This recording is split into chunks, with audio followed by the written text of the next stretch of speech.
إن الحمد لله نحمده ونستعينه ونستغفره ونعوذ بالله من شرور أنفسنا ومن سيئات أعمالنا من يهده الله فلا مضل له ومن يضلل فلا هادي له وأشهد أن لا إله إلا الله وحده لا شريك له وأشهد أن محمدا عبده ورسوله يا أيها الذين آمنوا اتقوا الله حق تقاته ولا تموتن إلا وأنتم مسلمون يا أيها الناس اتقوا ربكم الذي خلقكم من نفس واحدة وخلق منها زوجها وبث منهما رجالا كثيرا ونساء واتقوا الله الذي تساءلون به والأرحام إن الله كان عليكم رقيبا يا أيها الذين آمنوا اتقوا الله وقولوا قولا سديدا يصلح لكم أعمالكم ويغفر لكم ذنوبكم ومن يطع الله ورسوله فقد فاز فوزا عظيما أما بعد فإن خير الحديث كتاب الله وخير الهدي هدي محمد صلى الله عليه وسلم وشر الأمور محدثاتها وكل محدثة بدعة وكل بدعة ضلالة وكل ضلالة في النار. محترم حاضرین جمعہ اور پردہ نشین خواتین اسلام، اللہ تعالیٰ نے اس دنیا میں جب بھی لوگ گمراہی کا شکار ہوئے، چاہے وہ گمراہی عقیدے کی گمراہی ہو یا عملی گمراہی ہو، اللہ تعالیٰ نے انسانوں کی اصلاح کے لیے ہر قوم میں رسول کو بھیجتا رہا ہے، اور جب بھی کوئی بھی رسول اس دنیا میں آیا ہے، کچھ لوگ اس پر ایمان لانے والے ہوئے ہیں، تو انہی کے قوم میں سے بہت سارے لوگ رسولوں کا، اللہ تعالیٰ کا انکار کرنے والے بھی ہوئے ہیں۔ یہ حقیقت ہے اور یہ کائنات کا اصول بھی ہے کہ جب بھی کفر کرنے والوں نے کفر اختیار کیا، اللہ کے رسول کی نافرمانی کرنے والوں نے رسولوں کی نافرمانی کی، تو رسول کو اور رسول پر ایمان لانے والوں کو مختلف دھمکیاں دی گئیں۔ کئی قسم کی دھمکیاں رسولوں کو دی گئیں، جن کا تذکرہ اللہ تعالیٰ انبیاء کے واقعات جہاں ذکر کرتا ہے، تفصیل کے ساتھ اللہ تعالیٰ کافروں کی ان دھمکیوں کا بھی اللہ تعالیٰ ذکر کرتا ہے۔ رسولوں کو اس بات کی دھمکی دی گئی کہ تم کو تمہارے ملک سے نکال دیا جائے گا، تم کو ہمارے ساتھ رہنے کا موقع نہیں دیا جائے گا، اور بعض اوقات جب بھی ایمان لانے والے ایمان لائے تو ان کو اس بات کی دھمکیاں دی گئی کہ تم کو قتل کر دیا جائے گا، تم کو در بدر کر دیا جائے گا۔ اللہ تعالیٰ نے قرآن مجید میں مختلف مقامات پر مختلف نبیوں کے ساتھ جو پیش آیا اس کا تذکرہ کیا۔ ایک جگہ پہ اللہ تعالیٰ نے من جملہ تمام رسولوں کا ذکر کرتے ہوئے کہا، وقال الذین کفروا لرسلہم، کافروں نے اپنے رسولوں سے کہا، لنخرجنکم من ارضنا، ضرور بضرور ہم تم کو ہمارے زمین سے نکال دیں گے، تم کو یہاں رہنے نہیں دیں گے۔ حالانکہ جو کفر کرنے والے تھے یہ کوئی غیر نہیں تھے، بلکہ انہی کے خاندان والے اسی رسول کے رشتہ دار تھے، انہی کے بستی والے تھے، جس بستی میں رسول نے اپنی زندگی گزاری، اپنا وقت گزارا، جن رشتہ داروں کے ساتھ وہ کھیلا کودا۔ جب اللہ تعالیٰ نے اس کو رسول بنایا اور توحید کی دعوت دی، صحیح منہج کی دعوت دی، تو اسی کے خود رشتہ دار اس کے دشمن بن گئے۔ یہ ہر دور میں چلتا آ رہا ہے. اللہ تعالیٰ نے کہا, شعیب علیہ السلام کا تذکرہ کرتے ہوئے کہا, جب شعیب علیہ السلام نے اپنی قوم والوں کو دعوت دی تو قوم والوں نے کیا کہا؟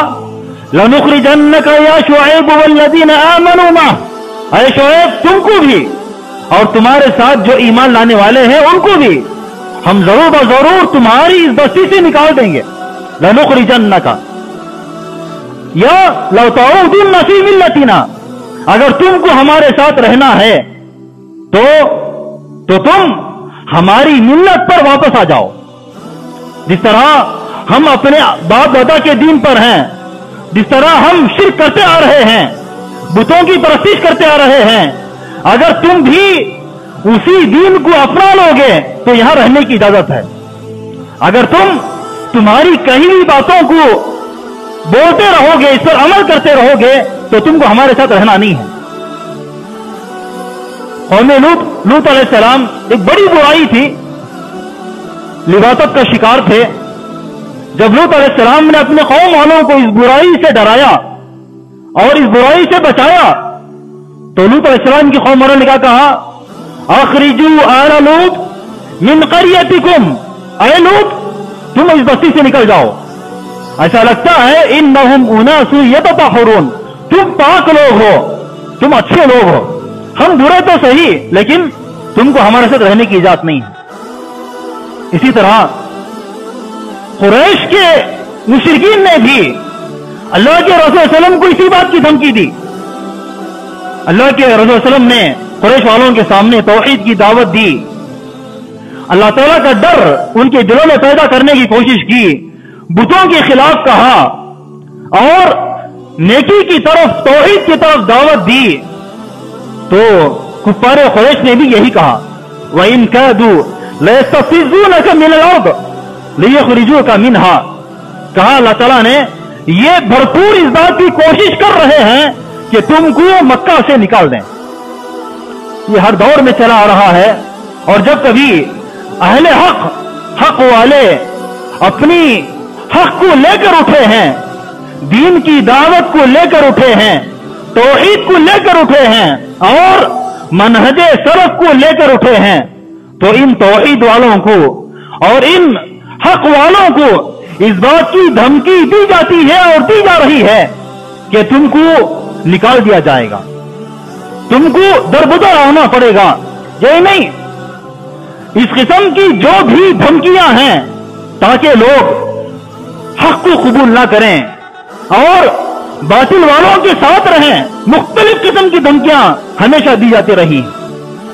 اس دور میں بھی بہت سارے اہل باطل جو اپنے باپ دادا کے دین پر ہیں, اپنے آبا و اجداد کے دین پر ہیں, اگرچہ کے کلمہ گو ہیں لیکن شرک کرنے والے ہیں, بدعت کرنے والے ہیں, منہج سلف پر ان کا طریقہ نہیں ہے. جب کبھی منہج سلف پر لوگوں نے اپنے آپ کو ڈالا اور سلف کی راہ پر چلنے کی راہ انہوں نے نکالی تو جو لوگ اہل حق نہیں تھے ان لوگوں نے مختلف دھمکیاں دیں, مارنے کی دھمکیاں دیں, قتل کرنے کی دھمکیاں دیں. مختلف واقعات قرآن مجید میں بھرپور پڑے ہوئے ہیں. موسیٰ علیہ السلام کا واقعہ ہے. موسیٰ علیہ السلام کو اللہ تعالیٰ نے فرعون کی طرف بھیجا اور کہا کہ جاؤ فرعون کو دعوت دو. نتیجے میں فرعون ایمان نہیں لایا اور مقابلے کے لیے آ کھڑا ہوا, آؤ میدان میں آؤ مقابلہ کریں گے. جادوگروں کو بلا لیا, جادوگر آئے, جادوگری اپنی دکھائی اور موسیٰ علیہ السلام بھی اپنے پاس اللہ تعالیٰ کی جانب سے جو معجزہ تھا وہ معجزہ آپ نے دکھلایا. لیکن یہ معجزہ جب جادوگروں نے دیکھ لیا تو جادوگروں کو پتا چل گیا کہ یہ اللہ تعالیٰ کی جانب سے بھیجا ہوا نبی ہے. تو جادوگروں نے فوراً موسیٰ علیہ السلام کے رب پر ایمان لا لیا اور انہوں نے یہ سمجھ لیا کہ موسیٰ حقیقت میں اللہ تعالیٰ کے نبی ہیں. اللہ تعالیٰ نے اس کا نقشہ کھینچتے ہوئے کہا فَأُلْقِيَ السَّحَرَةُ سَاجِدِينَ, جادوگر سجدہ کرتے ہوئے گر گئے, سجدہ کرنے لگے. قَالُوا آمَنَّا بِرَبِّ الْعَالَمِينَ, اس موقع پہ جادوگروں نے کہا کہ ہم اللہ تعالیٰ کے تمام جہانوں کے رب پر ہی ایمان لانے والے ہیں, ہم نے ایمان لا لیا.